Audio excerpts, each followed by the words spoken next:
400 feet beneath an icy sea that the Soviet Union treated as its own private lake, a team of American divers found a cable lying on the seabed. It was a Soviet military communications line carrying the phone calls and messages of the Soviet Pacific Fleet. The divers did not cut it. They did not even break its outer skin.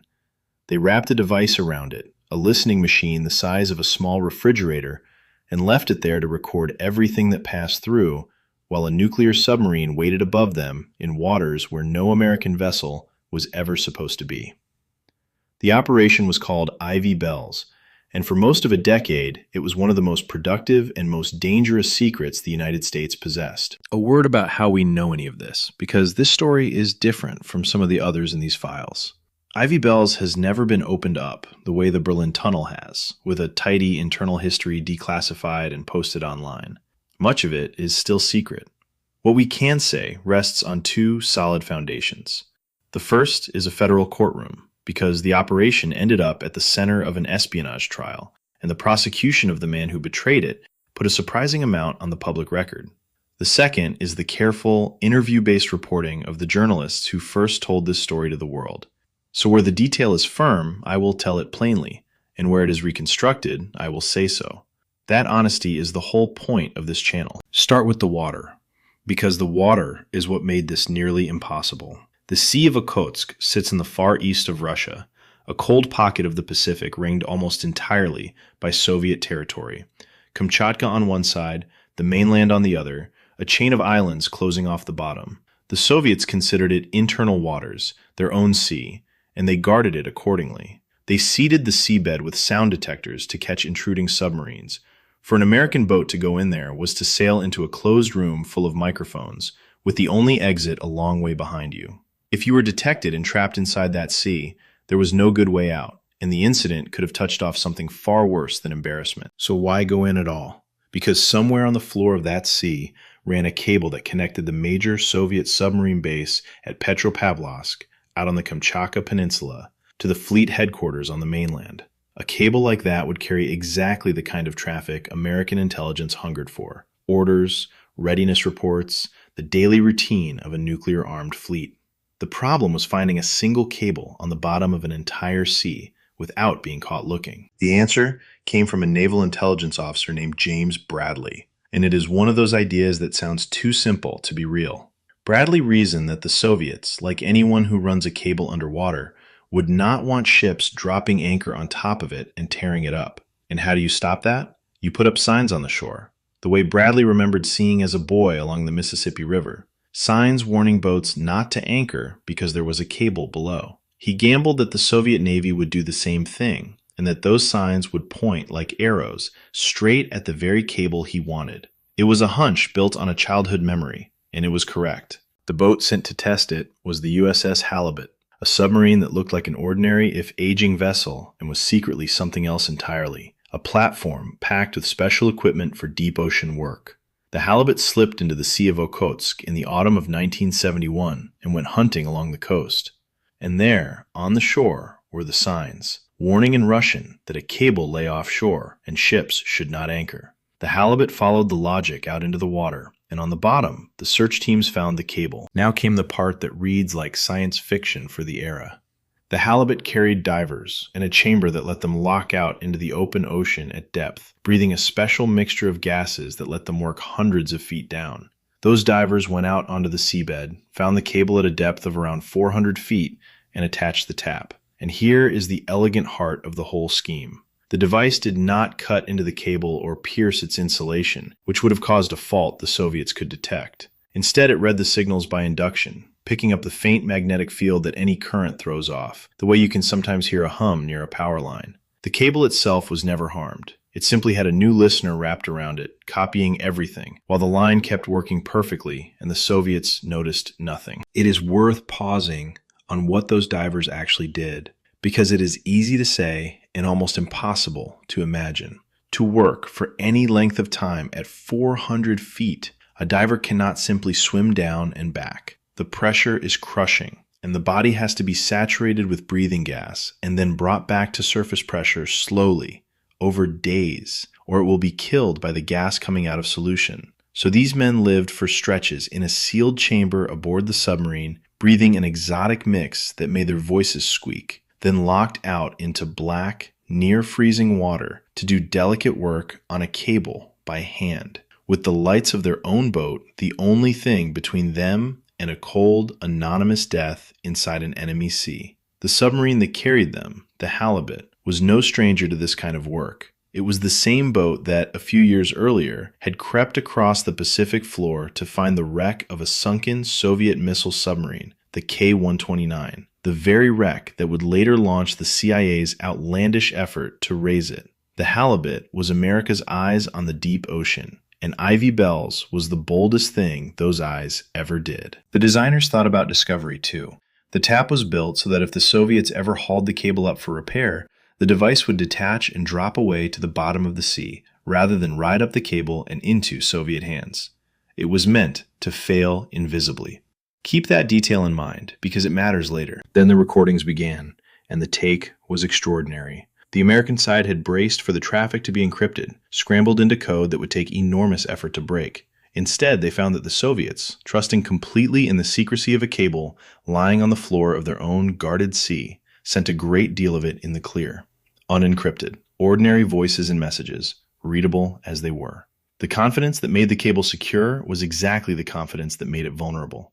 Every so often, a submarine would return to the site. Divers would retrieve the filled recordings and install fresh tape, and the haul would go back to the analysts at the National Security Agency, who now had a seat inside the conversations of the Soviet Pacific Fleet. The operation also needed a reason to exist that could be spoken aloud, in case anyone asked what an American submarine was doing prowling the region. The cover story they invented is my favorite detail in the entire affair, because they made the lie come true. They said the submarine was there to recover the scattered debris of a Soviet anti-ship missile that had been test-fired into the sea, so that American engineers could study it. And rather than just say it, they went and did it. Navy divers actually combed the seabed and recovered something on the order of 2 million fragments of a Soviet missile, almost none of them bigger than your hand. And from that shattered puzzle, American analysts reconstructed how the weapon's guidance worked, learning that it homed in by radar alone. The cover story was itself a successful intelligence operation. They told a lie and then performed it so well that it produced real secrets of its own. Think about what that traffic was worth. The cable served the headquarters of a fleet built around ballistic missile submarines, the boats that carried a large share of the Soviet Union's ability to strike back in a nuclear war. Listening to the routine chatter of that fleet meant learning how it trained, how it communicated, how its boats came and went, and, in the largest sense, how the Soviets thought about the most dangerous weapons either side possessed. In an era when each superpower lived in terror of being caught off guard by the other, a steady, quiet stream of the enemy's own words was worth almost any risk to obtain. This was not gossip. It was a window into the machinery of a nuclear standoff, and it helped American planners replace guesses about Soviet intentions with something closer to knowledge. So valuable was the approach that the program did not stop at one cable. The success of Ivy Bell's encouraged the United States to develop a whole generation of submarines specially equipped for this kind of seabed work, carrying the technique to other waters and other lines. For years this went on. The tap drinking in the fleet's communications, the cover holding, the secret kept by a small circle of people who understood that they were doing something almost unbelievably bold. By the measure of access, Ivy Bell's was a triumph on the scale of the Berlin Tunnel, maybe greater because it ran longer and the Soviets, for a long time, truly had no idea. And then, exactly as in Berlin, the weak point turned out to be a person. His name was Ronald Pelton. He had worked at the National Security Agency for 14 years, a capable analyst, fluent in Russian, exactly the kind of man trusted with the country's most sensitive signal secrets. But by the end of the 1970s, his life had come apart at the seams. He was drowning in debt, tens of thousands of dollars he could not pay, and he had filed for bankruptcy. He left the agency in 1979, and with his finances in ruins and a head full of the most classified knowledge in American intelligence, he made a decision. In January of 1980, he walked into the Soviet embassy in Washington and offered to sell what he knew. What he knew included Ivy Bell's. At a later meeting overseas, Pelton described to his Soviet handlers the American operation to tap the undersea cable in the Sea of Okhotsk. He could not hand them a document, but he did not need to. He could tell them it existed and roughly where, and that was enough to send them looking. For a sum that has been reported at various figures in the tens of thousands of dollars, modest money for a secret of that weight, Pelton sold one of the crown jewels of American intelligence. The Soviets did not pounce immediately, which is its own small lesson in how these things work. But in 1981, American satellites passing over the Sea of Okhotsk photographed something that made the analyst's blood run cold. Soviet ships, including a salvage vessel, sitting at anchor directly over the spot where the tap lay hidden. They were not fishing. They knew where to look. A submarine, the USS Parche, was sent in to check on the device, and its divers went down to the cable and found that the listening machine was gone. The Soviets had taken it. The failsafe that was supposed to drop the tap harmlessly to the seabed had not kept it out of their hands. The most productive tap in the ocean was now a trophy in the possession of the enemy it had been spying on. But here is the maddening thing. At that moment, the Americans knew the operation was blown, but they did not know why. There was no obvious cause, no detected intrusion, no engineering failure. The taps had simply been found as if the Soviets had been handed a map. The reason stayed hidden for years, and the man responsible went on with his life, his betrayal undiscovered. It came apart in 1985.